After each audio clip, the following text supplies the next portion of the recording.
Привет, друзья! Сейчас послеобеденные новости Европы. В Германии и в Нижней Саксонии фермеры провели масштабное публичное выступление, выражая несогласие с ценовой политикой сети Lidl. Производители отмечают, что крупные торговые сети реализуют продукцию по ценам ниже производственных затрат, из-за чего семейные фермы сталкиваются с серьезными экономическими трудностями. При этом канцлер Германии Фридрих Мерц ранее говорил о поддержке фермеров и малого бизнеса.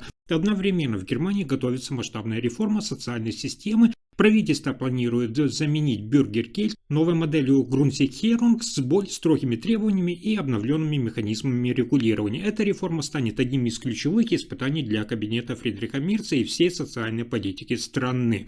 Еще одна широко обсуждаемая тема – это возможность ограничения за использование социальных сетей подростками. В Германии обсуждают ограничения для Instagram, TikTok и X, а на федеральном уровне признают, без решения Европейского Союза такие меры реализовать сложно.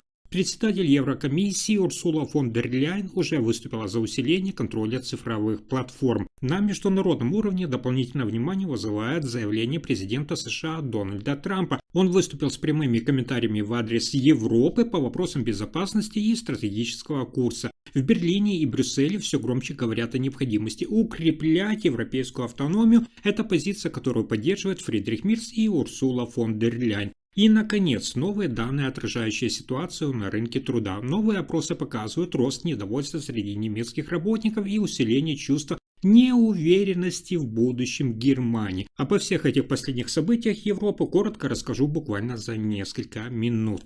Итак, в Германии, в Нижней Саксонии фермеры провели масштабную акцию, выражая свое несогласие с ценовой политикой сети супермаркетов Lidl. Сотни сельхозпроизводителей собрались в магазинах сети, чтобы выразить свое недовольство тем, что цены на сельхозхозяйственную продукцию слишком низкие и местные фермеры не могут конкурировать с предложениями розничной сети. По словам участников акции, стоимость овощей, молока и мяса, по которой Lidl продает продукты, часто ниже себестоимости производства. Это ведет к серьезным убыткам для семейных ферм. Фермеры считают, что крупные сети диктуют рынку свои условия, оставляя производителей без нормальной прибыли. Протесты прошли у нескольких торговых точек Lidl, и к акциям присоединились представители фермерской ассоциации и сельскохозяйственных кооперативов. Производители отмечают, что при сохранении текущих условий многие фермеры в регионе могут столкнуться с серьезными экономическими рисками. В Берлине на ситуацию уже отреагировали политики. Для Германии это становится частью более широкой дискуссии о поддержке сельского хозяйства и о том, должны ли крупные торговые сети пересмотреть ценообразование в пользу производителей. Канцлер Германии Фридрих Мерц ранее, напомню, обещал проводить политику поддержки малого и среднего бизнеса, включая фермеров, и отметил важность справедливых условий для всех участников рынка. Акции фермеров также вызвали отклик и уже на уровне Европейского Союза. Председатель Еврокомиссии Урсула фон дер Ляйен в своих выступлениях неоднократно, кстати, подчеркивала необходимость защищать европейское сельское хозяйство и обеспечить устойчивые условия для фермеров не только в Германии, но и во всех странах Европейского Союза.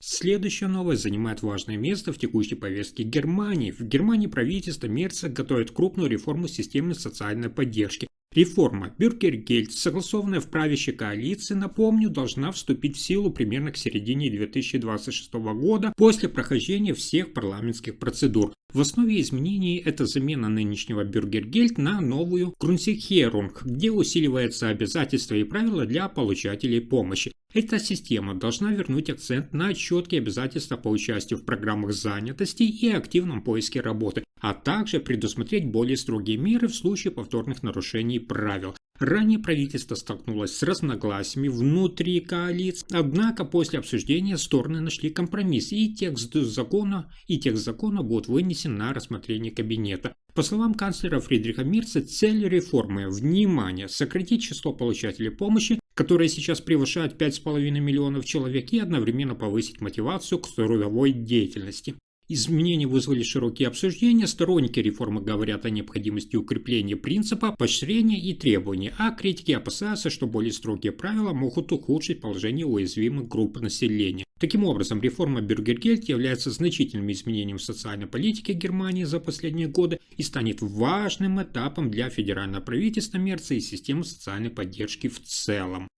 Следующая новость связана с обсуждением социальной сети. В Германии снова обсуждают возможные дополнительные меры по регулированию влияния социальных сетей на подростков. Премьер-министр земли Шлезвиг-Гольштейн Даниэль Гюнтер из Христианско-демократического союза ХДС и сопредседатель партии «Зеленый» Франциско Брантнер заявили, что открыты к идее запрета социальных сетей для несовершеннолетних. По примеру Австралии, где власти, напомню, уже пошли на жесткие ограничения. Речь идет не о точечной регулировке, а о системном подходе к ограничению доступа подростков к платформам вроде Instagram, TikTok и X. Политики ссылаются на рост психологических проблем у молодежи, давление алгоритмов и утрату контроля со стороны родителей. В Христианско-демократическом союзе ХДС подчеркивают, что действующие механизмы саморегуляции со стороны цифровых платформ не работают. По словам Гюнтера, государство обязано вмешаться, если речь идет о защите детей и подростков. Тема уже дошла до федерального уровня. В окружении канцлера Германии Фридриха Мерца признают, что вопрос регулирования социальных сетей для молодежи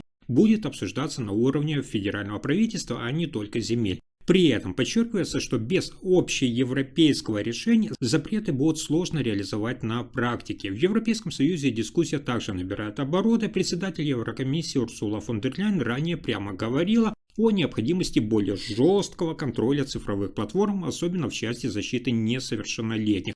Возможные ограничения в Германии могут стать частью широкой общеевропейской линии. Пока речь идет не о готовом законе, а о политическом сигнале. Обсуждение роли цифровых платформ становится все более активным, и тема регуляции соцсетей для подростков занимает заметное место в немецкой политике.